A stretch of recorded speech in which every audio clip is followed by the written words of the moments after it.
భారతదేశం లాంటి దేశాలలో జీవశాస్త్ర బోధనకు అత్యంత మెరుగైన బోధనా పద్ధతి ఉపన్యాస ప్రదర్శన పద్ధతి.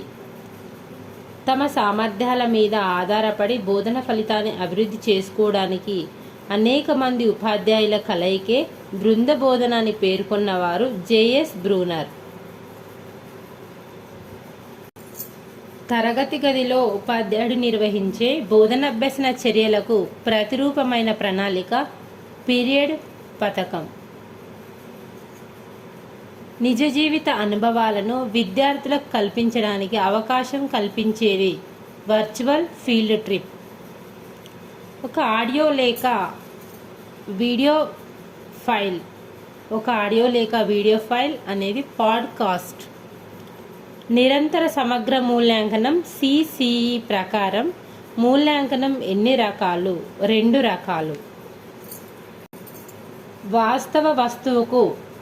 వాస్తవ వస్తువుకు ప్రాతినిధ్యం వహించే శాంపిల్స్ పేరు స్పెసిమెన్స్. అతిపెద్ద మాధ్యమం ఇంటర్నెట్. మాపనానికి ఒక అర్థాన్నిచ్చేది మదింపు. కరిక్యులం అనేది ఏ భాషా పదం? ఆంగ్ల భాషా పదం.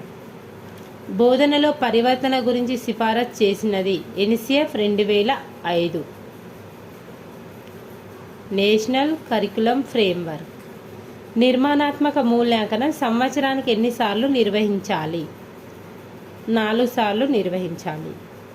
ఇల్లు అనేది ఇసుక